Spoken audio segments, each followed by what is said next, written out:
নমস্কার বন্ধুরা, আজ সন্ধ্যাবেলাকার টিফিন নিয়ে এসেছি পাও ভাজি। আমার নাতনি আমি চলে এসেছি। চলুন পাও ভাজিতে কী কী উপকরণ লাগে দেখাই। আমাদের বাড়িতে যেটুকু সবজি ছিল সেটুকু দিয়ে আমরা বানাচ্ছি। দেখুন, পেঁয়াজ কুচি, রসুন কুচি, টমেটো কুচি, ক্যাপসিকাম কুচি, লঙ্কা কুচি, 4টে আলু আমি এখানে সেদ্ধ করে নিয়েছি, আর 2টো গাজর সেদ্ধ করে নিয়েছি মাঝারি সাইজের। আর অনেক কিছু সবজি দেওয়া যায়, আপনারা যা বাড়িতে থাকবে দিয়ে করবেন, খুব ভালো লাগবে। চলুন আপনাদেরকে দেখাই। ফোড়নের জন্য আমরা দিচ্ছি একটু চিলি ফ্লেক্স, একটু জিরে,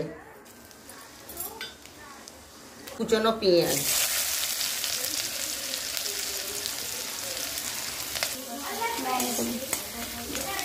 পেঁয়াজ কুচি দিয়েছি। এবার পেঁয়াজ কুচিটা একটু এই যে আমরা নেড়ে নিলাম। এবার আমরা দেবো রসুন কুচি, রসুনের সঙ্গে লঙ্কা কুচিটাও দিয়ে দেব। লঙ্কা ঝাল আপনারা যেমন খাবেন তেমন দেবেন। আমাদের বাড়িতে লঙ্কা একটু ঝালটা কমই খায়, ছোটো বাচ্চা আছে তো। আপনারা ঝাল যদি খান একটু ঝাল বেশি দেবেন, লঙ্কা গুঁড়িও অ্যাড করতে পারেন। হ্যাঁ, এটা একটু ভাজা ভাজা হোক। দেখুন আমাদের হালকা বাদামি ধরে গেছে। এবার আমরা ক্যাপসিকামটা দেব, টমেটোটা দিয়ে দেবো। আচ্ছা, টমেটো ক্যাপসিকাম দিয়ে সুন্দর করে ভাজবো। এটা জানতো খুব হেলদি এবং আপনার খুব ভালো স্বাস্থ্যের পক্ষে খাওয়া। আর বাড়িতে কেউ এলেও, গেস্ট এলেও আপনারা জলদি এই রেসিপিটা করে দিতে পারবেন। টিফিন সন্ধ্যাবেলাটা খুব ভালো খেতেও হয়, চটপটে, বেশ খেতেও সুন্দর, ঝাল মিষ্টি।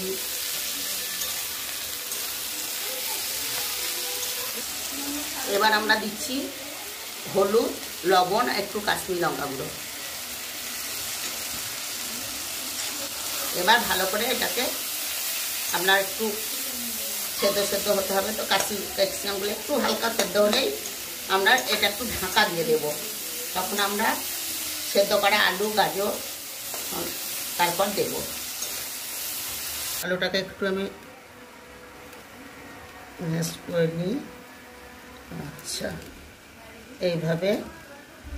আচ্ছা, গাজরটাকেও এইভাবে।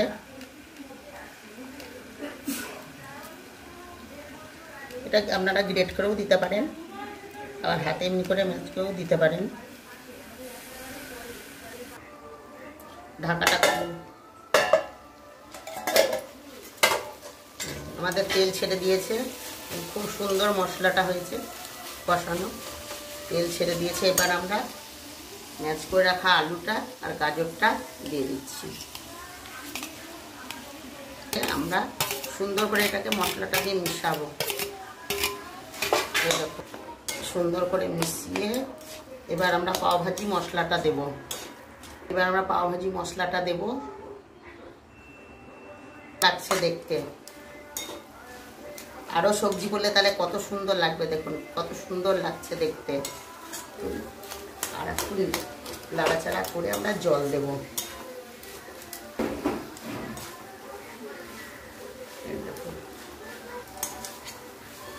সন্ধ্যাবেলাটা টিফিন যা হয় না, দারুণ,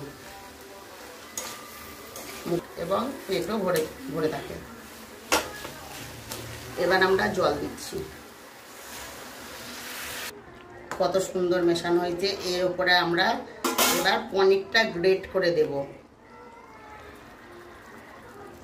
গ্রেট করে পনিরটা দেব। পনির দিলে আর একটু টেস্টটা আমাদের আরও বেড়ে যাবে, সেহেতু খুব ভালো লাগবে।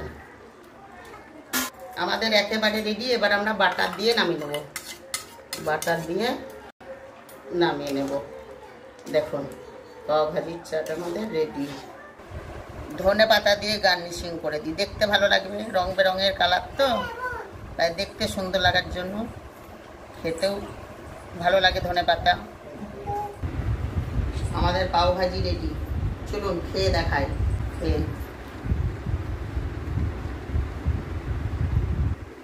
দারুণ হয়েছে। সন্ধ্যাবেলাতেও আপনারা টিফিনে খেতে পারেন বা সকালেও খেতে পারেন।